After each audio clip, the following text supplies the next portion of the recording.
우리는 11월 한 달, 지금 이제 다음 주까지죠. 그런데 공교롭게도 11월은 5주까지 되어 있습니다.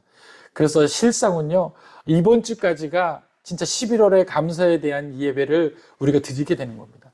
우리 11월의 감사의 이 예배는요, 우리가 잊지 못한 예배였으면 좋겠습니다.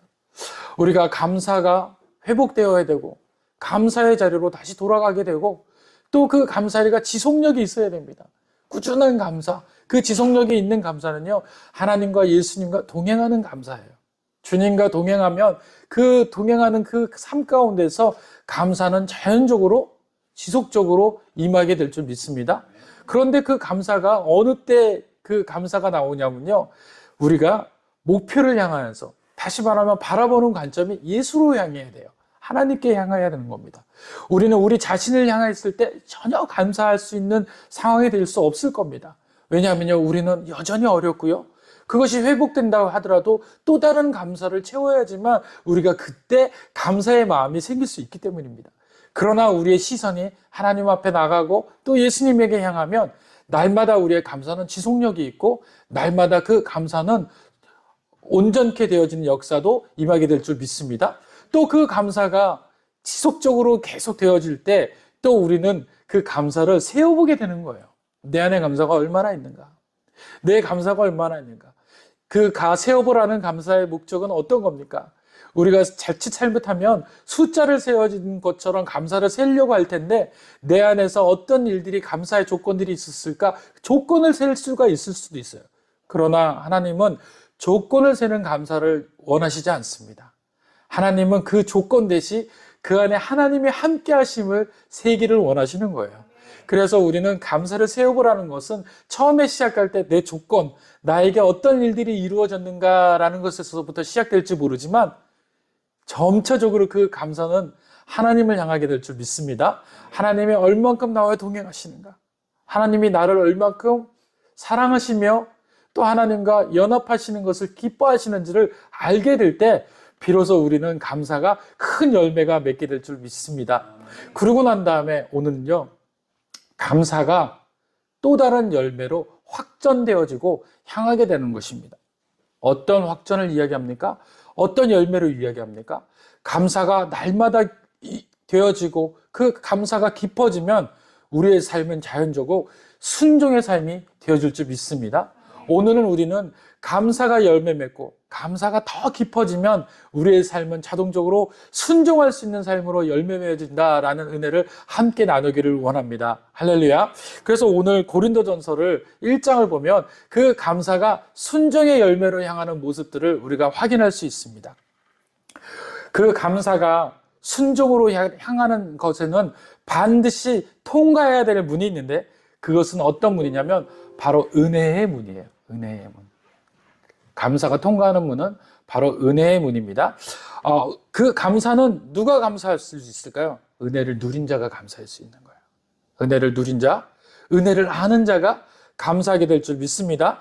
은혜를 누린 자, 은혜를 아는 자, 그 사람이 바로 순종의 자리로 나아가는 자라는 것입니다. 오늘 성경 말씀을 우리가 한번 보도록 할게요. 고린도전서 1장 26절에 보면은 이렇게 시작합니다. 다 같이 한번 읽어봅시다. 시작. 형제들아, 너희를 부르심을 보라. 육체를 따라 지혜로운 자가 많지 아니하며 능한 자가 많지 아니하며 문벌 좋은 자가 많지 아니하는도다. 아멘. 바울은 뭐라고 이야기하냐면 너희를 부르심을 보라 라고 이야기합니다. 그렇습니다. 감사는요, 부르심을 아는 자들이 하는 것이 감사입니다. 오늘 여러분과 저를 누가 부르셨냐? 바로 하나님이 부르신 줄 믿습니다. 이게 그냥 나온 것이 아니라는 거예요. 그냥 나오신 것이 아니라 하나님이 부르셨다라고 이야기를 하고 있어요. 그리고 그 밑에 계속해서 27절, 28절, 29절까지 계속해서 연결되어지는 것이 단어가 있는데, 그 단어 중에 가장 귀한 단어는 뭐냐면 택하다라는 단어예요. 택하다라는 단어. 그러니까 하나님께서 우리를 어떻게 하신 거예요? 부르시고 또 하나님은 우리를 택하셨다라고 이야기합니다.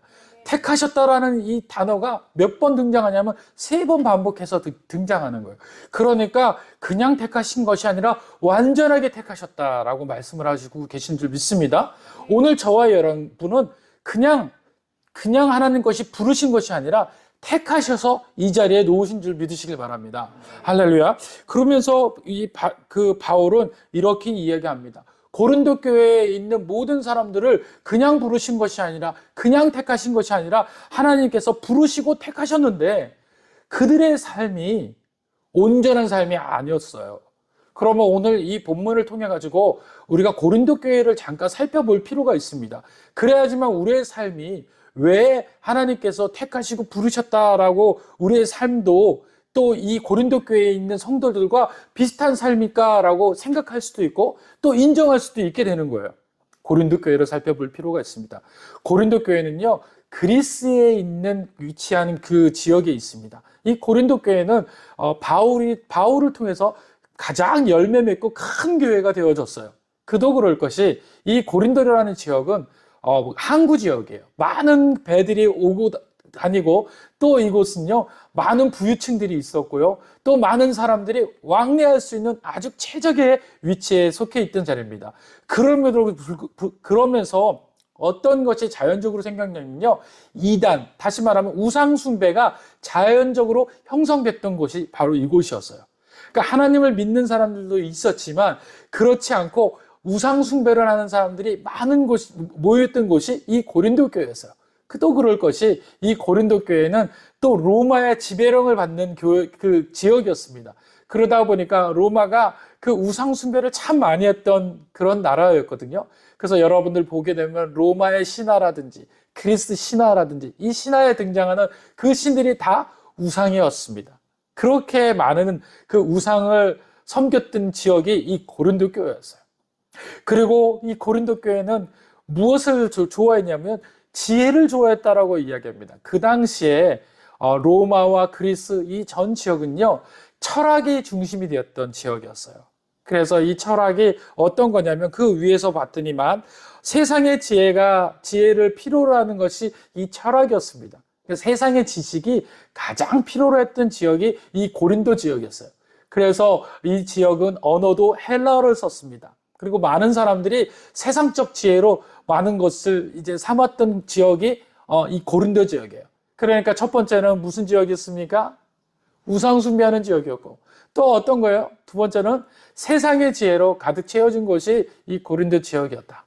그리고 이 고린도 지역은 또 많은 사람들이 그 왕래하다 보니까 도덕적으로 너무 대패했던 지역이 이 고린도 지역이었어요.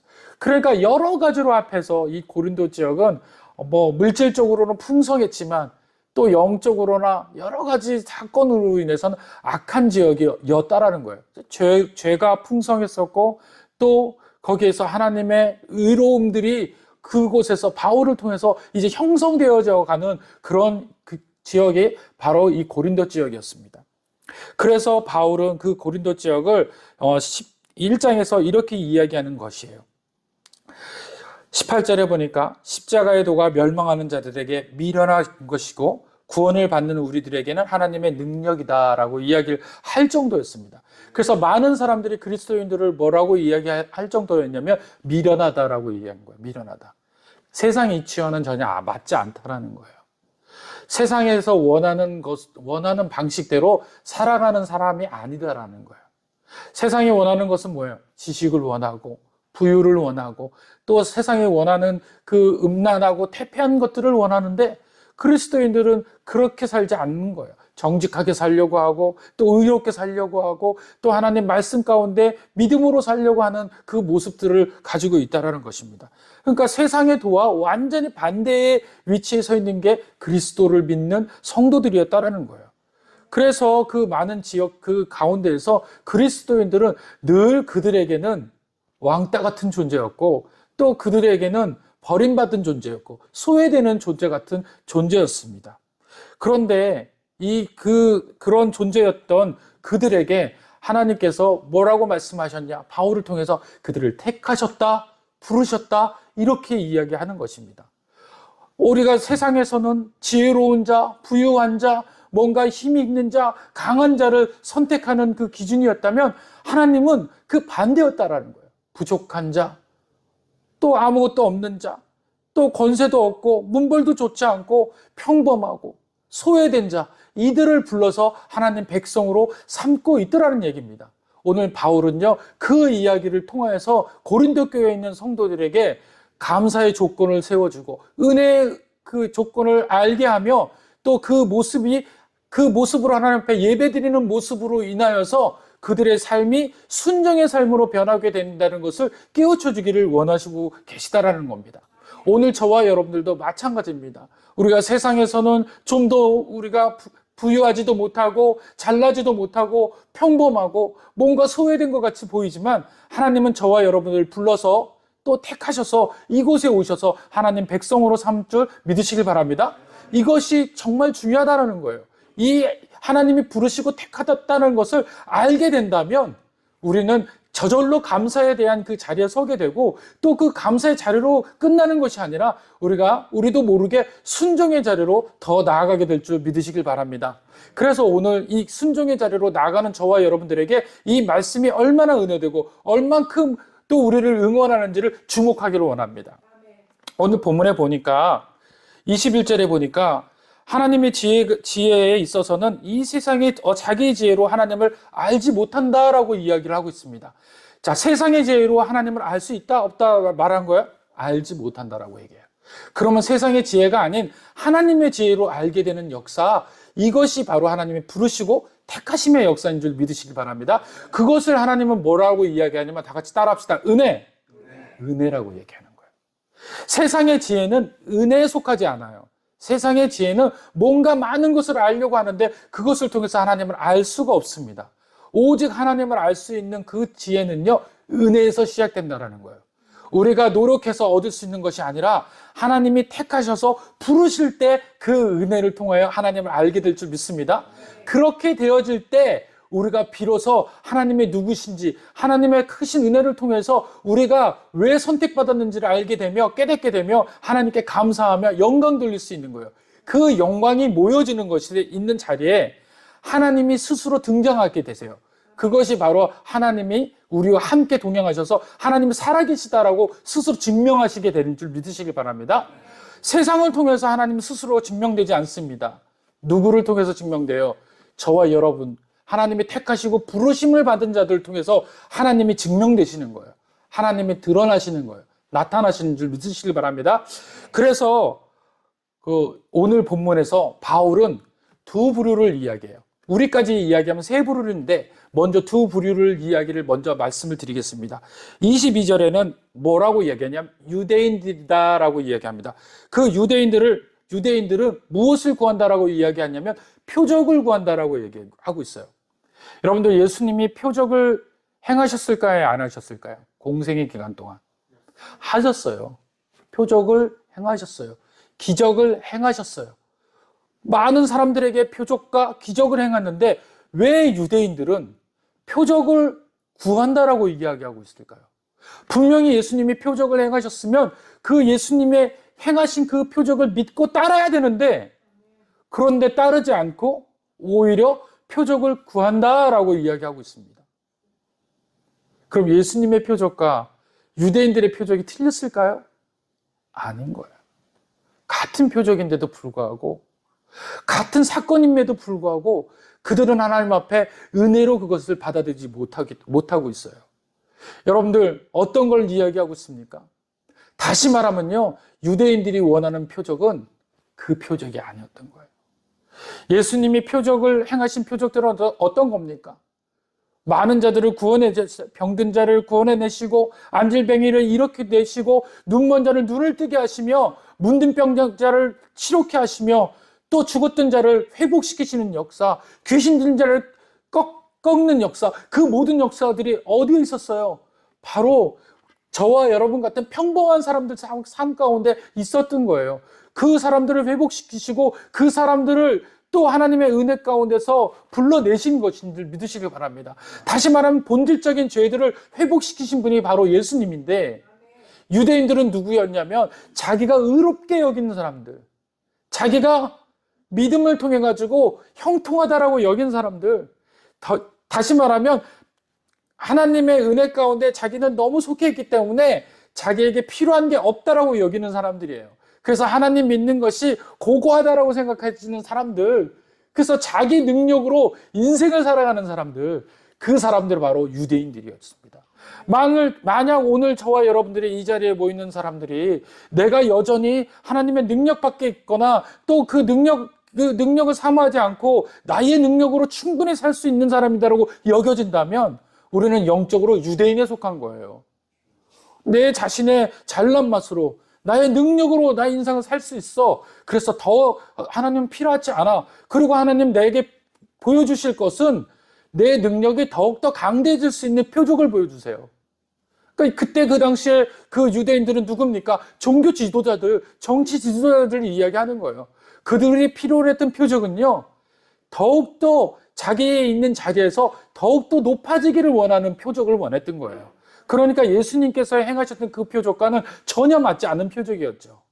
그러나 그 예수님이 행하신 표적은 누구에게 필요한 겁니까? 바로 저와 같은, 여러분들 같은 그런 소수, 또 평범한 사람들에게 필요한 이적일 줄 믿으시길 바랍니다. 그런데 아직 내게 필요하지 않다라고, 내 인생에서 하나님께서 열어주지 않는 것이 정말 애석하고 하나님께서 해주시는 그 문제로 인해서 해결해 주시지 않는 것으로 인해서 제가 하나님 여전히 주님을 믿지 못해요. 그럼 우리는 유대인의 삶을 살고 있는 겁니다. 제가 어저께 김장김치를 하다가 이제 늦게 저희 이제 그 아랫동서가 TV를 봤는데 이분이 다큐멘터리를 좋아하시는 거예요. 근데 바다의 다큐멘터리를 보는 거예요. 근데 저도 바다에 관련된 다큐멘터리를 어제 이제 보게 되었습니다. 그런데 여러분들 만화 영화에서 보면 니모를 찾아서라는 그 물고기를 아세요? 그 니모라는 그 물고기가 참 독특한 물고기더라고요. 부성애가 있는데 그 물고기가 이제 아내가 알을 낳잖아요. 그럼 그 알에다가 산소를 계속 공급을 해요. 입으로. 그리고 그 집에 있는 그 집에 산호초에 이렇게 모여 있잖아요. 그럼 그 집에 그 바다 모래라든지 돌멩이들이 있으면 그걸 입으로 계속 나르는 거예요. 그래서 그렇게 깨끗하게 살려고 그 공간을 유지하려고 그렇게 애를 쓴답니다. 그런데 어느 순간 바다에 먹구름이 끼게 된 거예요. 바다에 먹구름이 어떻게 끼겠어요? 그 표면상에 그 돌멩이들이 바다의 그 조류로 인해서 쓸려 내려오는 거예요. 엄청난 바다의 그 돌멩이들이 바다 표면 위에 가득 채워지기 시작합니다. 그랬더니 이 물고기가 그것이 고난과 같은 경우다라는 거예요. 지금 방금 전까지 무슨 일을 했어요? 자기 집안에 있는 돌멩이를 다 날랐잖아요. 그런데 어느 순간에 그것보다 더 많은 숫자의 돌멩이들이 막 이제 둥둥 떠다니는 거예요. 그런데 그 돌멩이들이 이제 가라앉아서 그 집에 이제 그 조그만한 그 돌멩이들보다 큰 돌멩이들이 계속 이제 가라앉기 시작하는 겁니다. 그거를 또 작업을 하려니까 이 물고기한테는 너무도 힘들고 너무도 큰 고난이고 역경인 거예요. 다시 말하면 우리의 삶에 그렇게 고난처럼 느껴지는 겁니다. 이 물고기한테는 가장 큰 어려움이 이제 도착한 겁니다. 그런데 아나운서가 그 이야기를 해주는 거예요. 그 지표면상에서 둥둥 떠다니는 돌이 무엇인가 했더니만 중간에 어느 산에서 화산이 폭발이 된 거예요. 그래서 그 화산재가 그 바다 가운데 떠다니는 겁니다. 그런데 그 화산재가요, 종국에는 그 단기적으로는 물고기들에게 어려움을 줄 수 있지만 장기적, 길게 봤을 때는 그것을 통하여서 영양분이 공급되어진다는 거예요. 모든 물고기들이 먹고 살 수 있는 영양분이 그 화산재로부터 이루어진다는 겁니다. 그래서 단기적으로는 물고기의 가장 큰 고난이 될지 모르지만 중장기적으로는 모든 물고기들이 행복할 수 있는 먹이가 된다는 사실이에요. 할렐루야. 저와 여러분들의 인생 가운데 이런 고난과 역경들, 이 니모와 같은 물고기들에게 단기적으로 오는 것이 분명히 고난일 수 있습니다. 나에게 찾아오는 역경일 수 있어요. 이겨낼 수 없는 어려움일 수 있습니다. 그러나 분명히 하나님께서 그 주시는 목적은 장기적으로 봤을 때 은혜로 바뀌게 될 줄 믿으시길 바랍니다. 우리에게 반드시 필요한 영양분이 우리들에게 제공되어지는 사건인 줄 믿으시길 바랍니다. 그런데 불구하고서 유대인들은 그 이야기들을 믿지 못합니다. 그 이적들이 자기에게 필요한 이적들만 달라고 자기에게 지금 있는 이적들만 원한다라고 하나님 앞에 이야기하니 그들이 예수님을 부인할 수밖에 없는 사건이 되어야 된다라는 거예요. 그래서 오늘 22절에는 유대인은 표적을 구한다라는 얘기합니다. 다른 표적이 아니라 자기만을 위한 표적.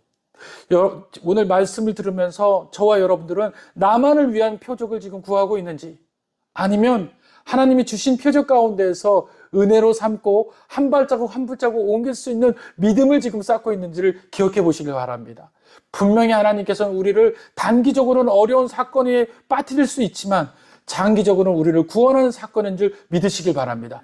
그래서 인생의 구하는 유대인처럼 구하는 표적을 구하지 마시고 하나님께서 주시는 은혜 가운데 속해 있는 자로 인하여서 하나님의 부르심에 응답하는 자 되시기를 간절히 축원드립니다. 아멘. 두 번째로는 누구의 이해입니까? 헬라인이에요. 헬라인은 누구를 이야기합니까? 거기에 있는 모든 자들을 이야기합니다. 고린도 교회에 있는 그 주변에 있는 강대국들이 다 헬라 문화권이었어요. 그들이 다 헬라인입니다. 이방인이었고 또 그들이 지혜를 구하는 자들이었어요. 근데 이 지혜는 어떤 지혜입니까? 이해가 안 가는 거예요. 제일 먼저 예수님을 믿지 못하는 이유는 첫 번째는 뭐였냐면요. 자신을 구하지 못하는 구원자가 어떻게 타인을 구할 수 있냐라는 거예요. 예수님께서 십자가에 못 박혀 죽으셨잖아요. 그리고 그 십자가에 못 박혀 죽으심으로 인해서 누구를 구한다라는 거예요. 인류를 구원하겠다라고 이야기하신 건데 그 지혜 있는 자들은 자신들이 지혜로 생각해서 자신들의 사고로 생각했을 때 이게 도저히 이해가지 못하는 이유예요. 무엇입니까?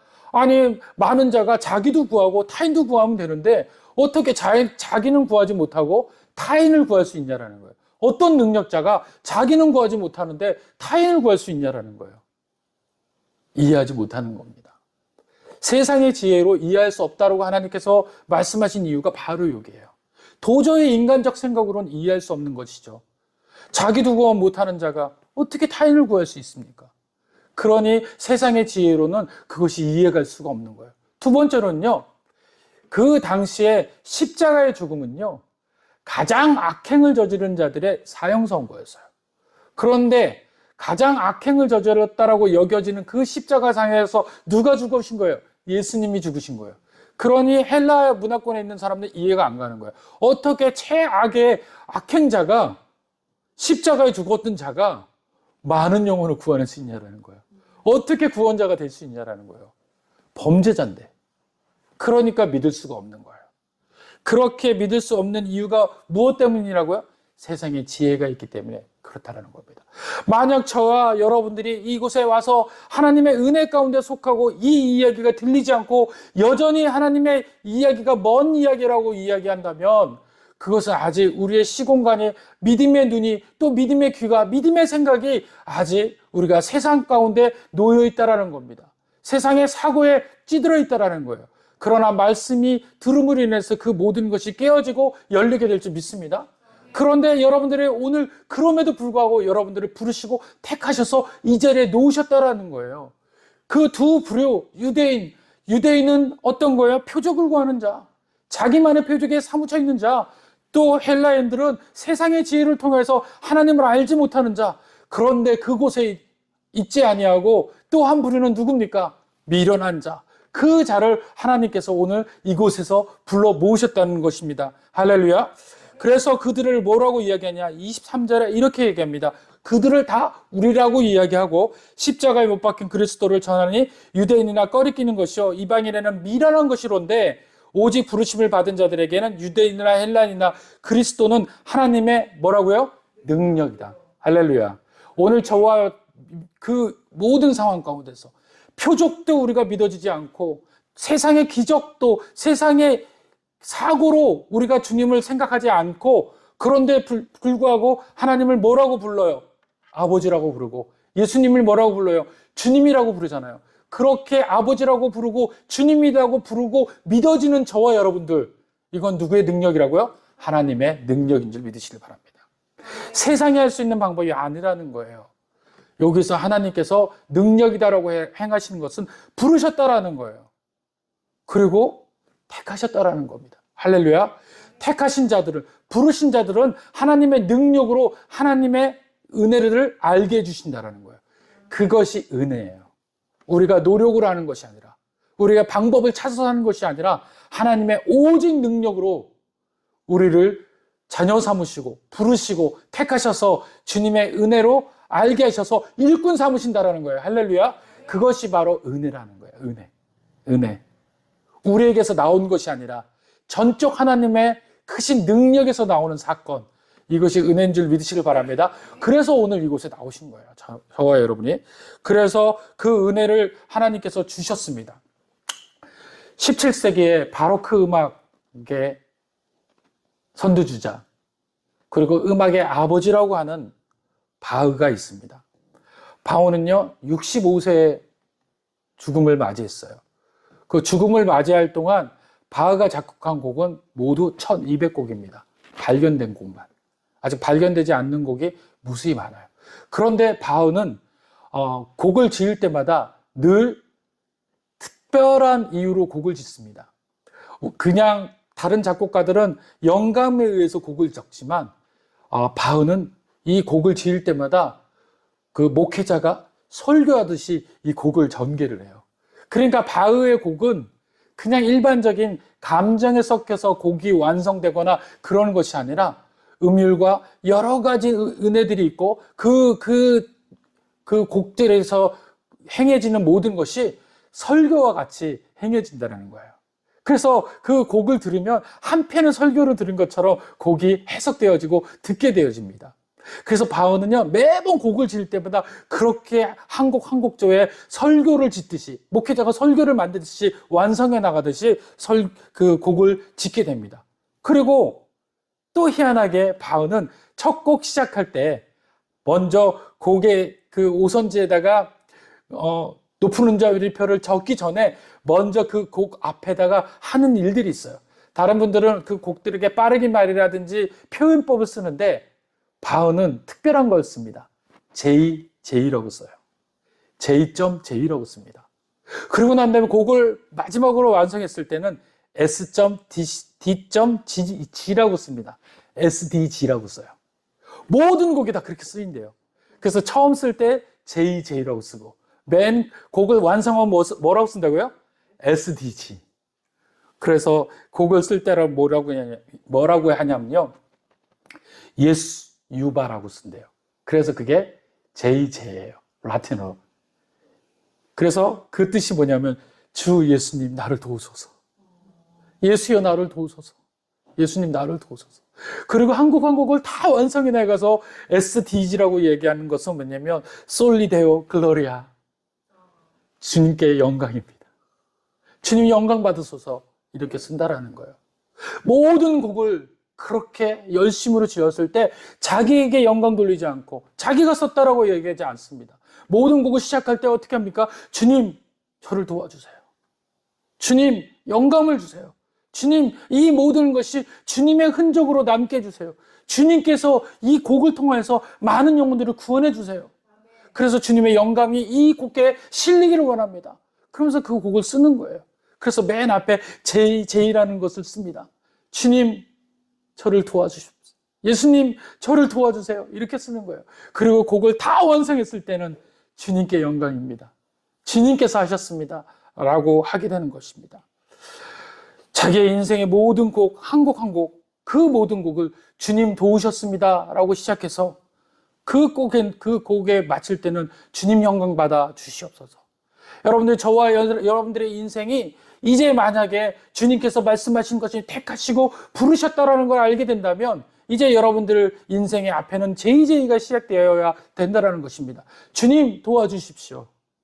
그리고 여러분들이 모든 일을 하나하나 마칠 때마다 주님 영광 받아주십시오. 주님께서 하셨습니다. 그렇게 끝말을 맺어야 되지 않겠습니까? 그래서 여러분들의 인생의 첫 페이지는 늘 JJ로 시작해서 여러분들의 인생의 마지막 페이지는 SDG로 끝내야 될 줄 믿으시길 바랍니다. 그래서 여러분들의 삶 가운데서 이제부터 시작하십시오. 매일 아침에 JJ로 시작해서 여러분들 하루를 마칠 때는 SDG로 마치십시오. 주님 나를 도와주세요 라고 시작하셔서 주님 영광 받아 주시옵소서. 이렇게 끝맺는 인생이 되기를 간절히 축원드립니다. 이것이 바로 감사의 순종이고 순종의 여정이기 때문입니다. 자신을 부르심을 명확히 아는 자, 그래서 자기가 선택받은 것이 아니라 내 열심으로 시작된 것이 아니라 주님의 영광을 위해서 쓰임받고 돌아가는 자, 이랬을 때 우리는 무슨 노력을 하냐면 바로 순종의 삶을 살게 되는 거예요. 그 삶이 연결되어지면 나도 모르게 순종의 삶을 살게 되는 것입니다. 27절, 28절에 보면 하나님께서 뭐라고 이야기했냐면 세상에 미련한 것, 약한 것을 택했다라고 이야기합니다. 저와 여러분들은 약하기 때문에 택함 받으신 거예요.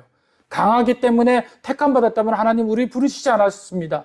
분명히 우리는 약하고 연약합니다. 그래서 저와 여러분들은 선택되어진 겁니다. 평범하고 부족하고 때론 실패한 사람들, 그 사람들이 하나님 앞에 부르심을 받은 자인 줄 믿으시기 바랍니다.